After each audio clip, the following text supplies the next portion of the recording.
Hello students, I am Dr. Amit Bhatnagar, working as Senior Research Officer in the Department of Agronomy at GB Pant, University of Agriculture and Technology, Pantnagar, Uttarakhand. In this lecture, I will tell you about green manuring. Subject is simple, but some students do not know about this green manuring. So I will tell you about the green manuring, and generally questions are asked in competitive examination. So what is green manuring, types of green manuring, how and when it is practiced, what are the advantages and what type of which precautions we should take care while practicing green manuring. जब हम green मेनोरिंग करते हैं तो हमको किन किन बातों का ध्यान रखना चाहिए, क्या एडवांटेज हैं, कितने प्रकार की होती हैं, ये आज मैं आपको यहाँ बताऊंगा. इस लेक्चर को मैं बाईलैंग्वेज रखने की कोशिश करूंगा, हिंदी इंग्लिश तक, ये दोनों लैंग्वेज में आपको समझ में आ सके. तो in general green manuring is simple practice and common practice, लेकिन कुछ स्टूडेंट्स को इसका कंसेप्ट बारे में नहीं पता होता है. तो आज इसको हम थोड़ा सा जानेंगे कि ये क्या है, what is green manuring. So first word is manure. It is linked with the manuring. Manuring means जब हम मैन्योर को अप्लाई कर रहे हैं, that is manuring. So what is manure. So manure are plant और एनिमल ऑरिजिन सब्सटेंस. प्लांट और animal waste कह सकते हैं और ऑरिजिन सब्सटेंस कह सकते हैं जो हमें मिलते हैं प्लांट एनिमल से, and which contain the nutrient. These substances contain the nutrient and upon the decomposition, but these nutrients are released after decomposition. So ये जो भी plants के जो residues हैं या जो डंग है या एनिमल का या प्लांट का शूट है, चाहे रूट है, एनी प्लांट मटेरियल और any animal waste material, whether it is a litter bed हो, चाहे डंग हो, यूरिन हो, all this material is called as a manure, and these manure contain nutrient, but these nutrients are in logged form.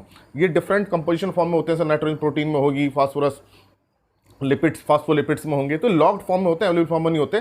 So that's why these nutrient release after decomposition. तो जब इनको soil में apply करते हैं, इनका decomposition होता है, तभी ये न्यूट्रिएंट रिलीज होते हैं. बिना डिकम्पोजिशन के न्यूट्रिएंट रिलीज नहीं होते. For example in case of fertilizer, when we apply urea, DAP, SSP, any fertilizer, they release the nutrient quickly and no decomposition is required. तो जब हम फर्टिलाइजर डालते हैं उसमें कोई डिकम्पोजिशन की जरूरत नहीं होती है, लेकिन when we apply manure, decomposition is must. Without decomposition there is no release, no use of manure.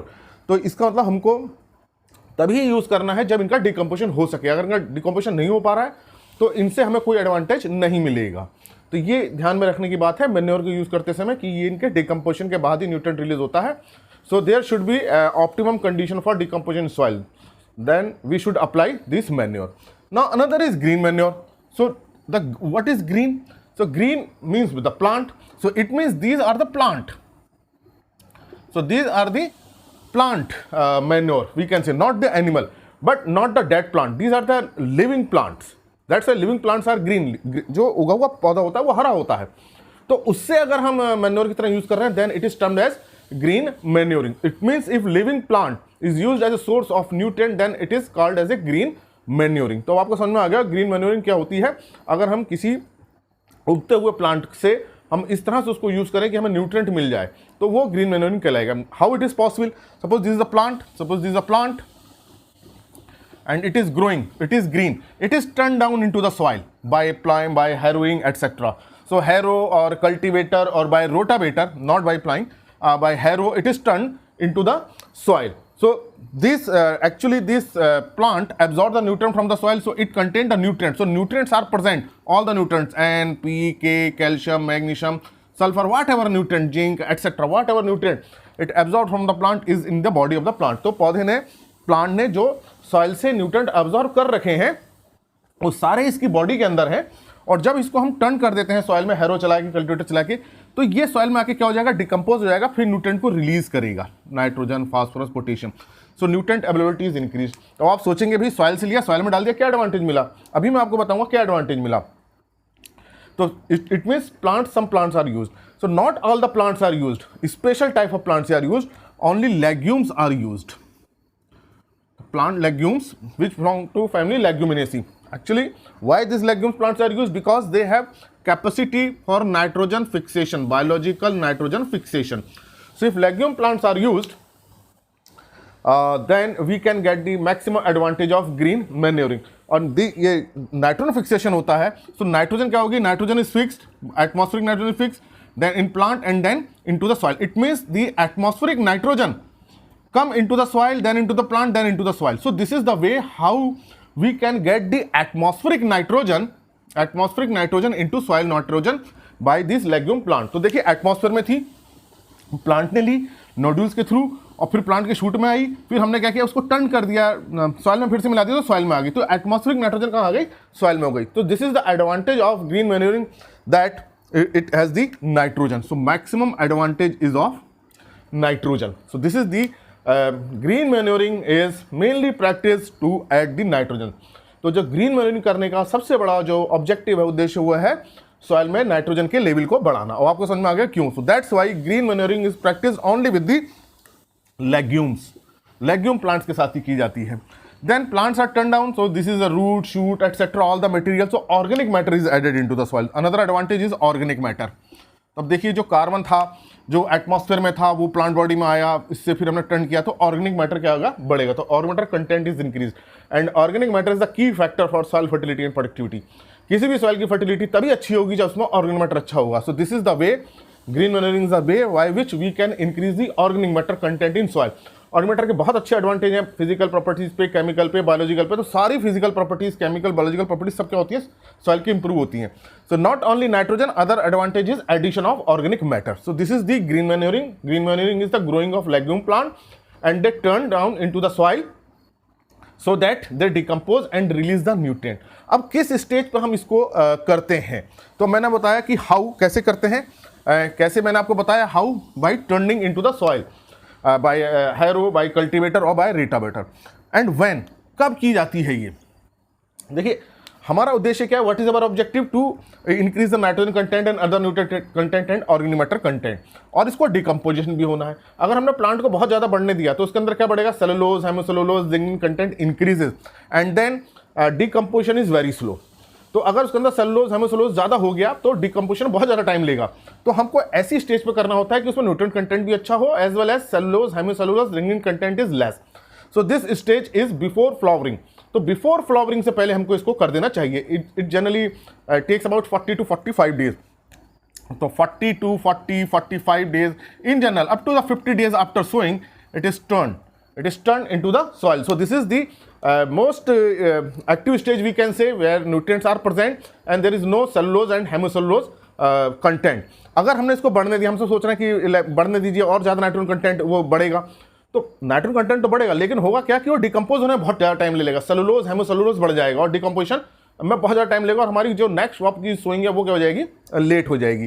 तो ये स्टेज सही होती है. तो when means just before flowering. Otherwise क्या होगा, जो न्यूट्रिएंट है फ्लावर में चले जाएंगे, रिप्रोडक्टिव पार्ट में चले जाएंगे, सीड्स में चले जाएंगे, और न्यूट्रिएंट जो है रिलीज नहीं हो पाएंगे. So this is the right stage, just before flowering means at vegetative stage. तो ये मैंने आपको बताया कि व्हाट इज ग्रीन मैन्योरिंग और इसको टाइप्स. अब हम क्या करते हैं, खेत में हम we grow the plants, we grow the legume plants. For example sesbania, it is the most common legume plant. It is known as dhaincha. It is known as dhaincha, बहुत कॉमन है. Sesbania rostrata, sesbania एक्युलेटा.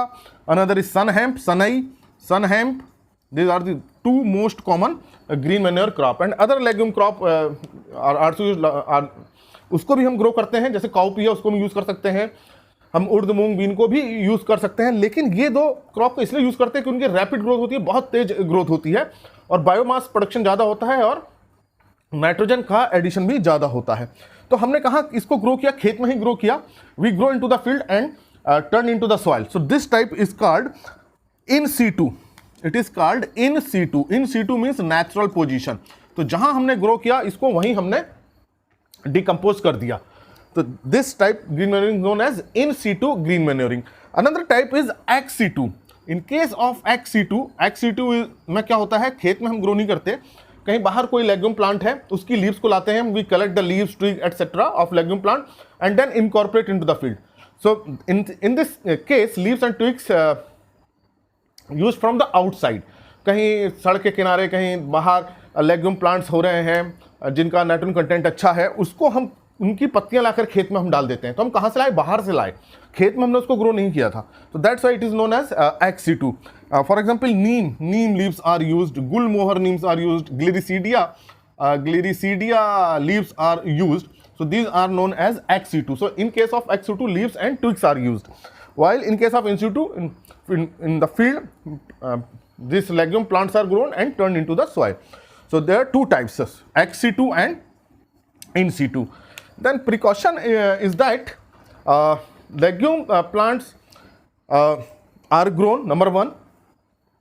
Number two, they release the nutrient after the decomposition. This is the important factor.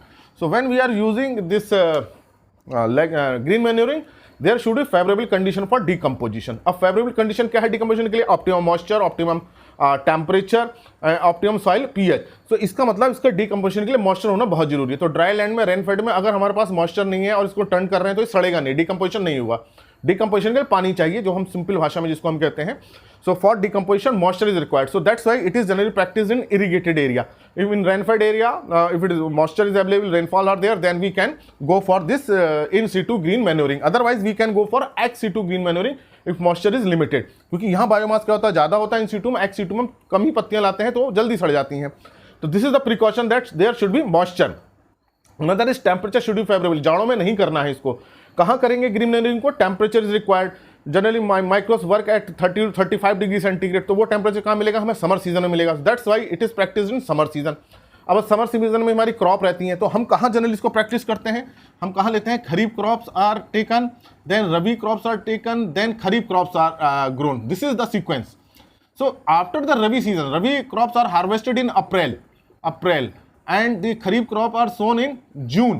So April to June, this is the time, 2 month time. Then April to June we can go for this green manuring.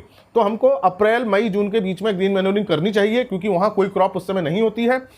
And उस समय और 40 to 45 days और 50 days में ये इसको turn कर देना चाहिए। सो this is the precaution, so this is the time. तो अब आपको टाइम का पता होना चाहिए कब करनी चाहिए। समर सीजन में करनी चाहिए। विंटर में करेंगे तो डिकम्पोज नहीं होगा। पहले तो ग्रो नहीं करेगा, ग्रो करेगा तो डिकम्पोजिशन नहीं होगा। And this is the right stage, this is the correct stage. ये प्रिकॉशन रखना है। इससे कम पे अगर हम करेंगे तो क्या होगा? बायोमास प्रोडक्शन इज लेस, तो nitrogen fixation is less, organic matter content is less. If we go for longer period 60 days, 70 days, 80 days, then biomass production is high, organic matter content is high, nitrogen content is high, but it takes more time for decomposition. अब ज्यादा time decomposition ले लेगा तो खरीफ crop की जो sowing है क्या हो जाएगी? लेट हो जाएगी। तो हमें ऐसे करना है कि खरीफ क्रॉप से पहले डिकम्पोज हो जाए। तो in general 7 to 10 days prior kharif crop की सोइंग से 7 से 10 दिन पहले इसको टर्न कर दें, ताकि 7 से 10 दिन में डिकम्पोजिशन हो जाए। So this is the time period, at least 1 week before the sowing of the kharif crop. जो भी हम खरीफ क्रॉप ले रहे हैं उससे 1 हफ्ते पहले से पहले हम इसको कर देना चाहिए, ताकि इसको डिकम्पोजिशन का पूरा टाइम मिल जाए। There is mineralization and nutrient release is there. So this is the brief about the green manuring. So legume plants are grown in situ, ex-situ, in situ, Sesbania crotalaria important, and ex-situ leaves and twigs are used from the outside area, and neem, gulumohar, gliricidia leaves are used.